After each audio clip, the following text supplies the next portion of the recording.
So let's talk about what just went down because this might be one of the most historic Oval Office meetings we've ever seen. The liberal media is in full meltdown mode, and the Democrats are running around crying about how big bad Trump was so mean to poor Zelenskyy.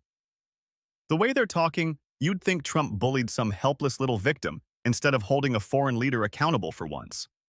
The truth is, Zelenskyy had this coming. NATO's chief has now stepped in, basically telling him to wake up and fix his relationship with Trump before he completely ruins Ukraine's future. Even NATO sees what's happening and knows Zelenskyy is playing a dangerous game.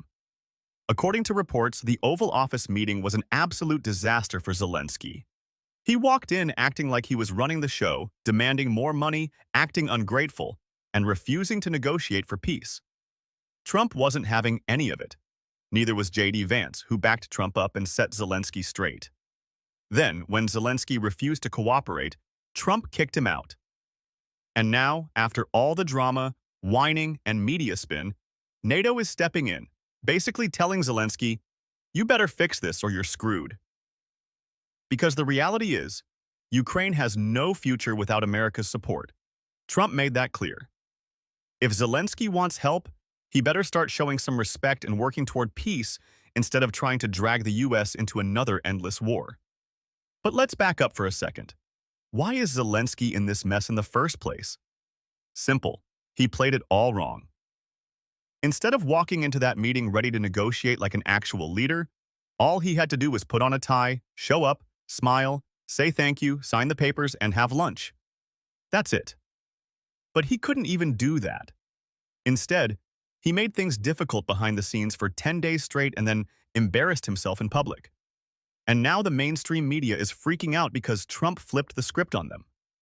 They've spent the last 2 years propping up Zelenskyy as some kind of hero, pushing the idea that America must keep writing blank checks to Ukraine no matter what. But Trump just exposed the reality. Ukraine has been playing both sides, taking our money and refusing to back us up on key issues. Let's not forget, Ukraine hasn't exactly been a great ally. Despite getting over $175 billion in support, they've stabbed us in the back at the UN multiple times. When the US tried to rally support for Israel after the October 7th Hamas attack, Ukraine didn't back us up. When we led efforts to stop insane UN resolutions that hurt our interests, Ukraine sided against us. And yet, Zelenskyy keeps showing up demanding more, and more. Trump called it like it is. America is done being used. And now, NATO's chief is stepping in, telling Zelenskyy he better fix things before it's too late. But let's be real, this isn't just about Ukraine. This is bigger than that. This is Trump sending a message to the entire world. America is done being the world's ATM. No more weak leadership handing out billions while our own country is struggling. No more letting foreign leaders dictate our policies. Trump is reestablishing dominance and making it clear. If you want America's help, you better show some respect. And let's talk about the real reason the left is panicking. Trump completely flipped the table over. For years, Biden and the Democrats have been selling this fairy tale that Ukraine is some kind of holy war and that we should blindly keep sending money, no questions asked.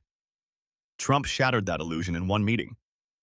By humiliating Zelenskyy in front of the entire world, Trump sent a strong message. America is not here to be played.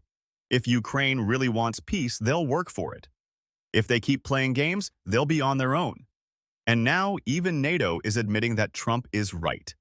And let's not forget how Biden got us into this mess in the first place. Under his weak, incompetent leadership, Russia saw an opening and took it. Biden's foreign policy has been a disaster from day one, and now Trump has to clean it up. So what does this mean going forward? Simple. Trump is in control now. Zelenskyy is on thin ice, and if he doesn't start acting like a leader instead of a whiny, entitled beggar, he's going to lose everything. And for the mainstream media crying about all of this, they're just mad because Trump once again exposed their lies. They spent years selling this fake narrative, and in one Oval Office meeting, Trump tore it all down. Bottom line, this was a masterclass in leadership. Trump stood his ground, put America first, and sent a message to the world. The era of weak US leadership is over. If you want help, show respect, be grateful, and work toward peace. Otherwise, don't expect anything from us. And that's exactly why the left is melting down. Because Trump is back, and they can't stand it. What happened in that Oval Office wasn't just a slap in the face to Zelenskyy. It was a lesson for every foreign leader watching. Trump operates from a position of strength because he understands that America isn't supposed to be begging for friendships or proving itself. Trump isn't going to let America be pushed around anymore, and that's why NATO's chief is suddenly stepping in and telling Zelenskyy to fix this mess. Now, let's think about this. Why is NATO so worried? Because they know that without America's full support, Europe is in trouble.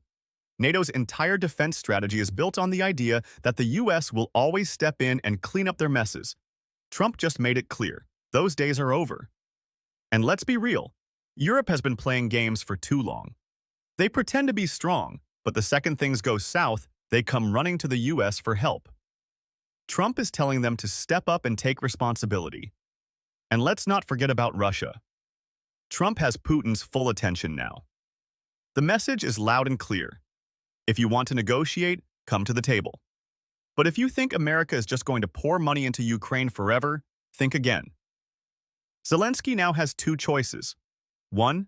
Get serious, respect Trump, and work toward peace. 2. Keep acting entitled and lose everything. And let's be honest, Trump already won this battle. Zelenskyy will have no choice but to crawl back to the negotiating table, hat in hand, and beg for another chance. And that's why the media is losing their minds. They don't want to admit that Trump is stronger, smarter, and in control. They don't want to admit that Biden's policies have failed. They just want to keep spinning lies and hoping people won't see the truth. But here's the truth. Trump just pulled off one of the biggest power moves in modern political history. He called out the corruption, exposed the lies, and made it clear that America isn't playing games anymore. And the best part? This is just the beginning.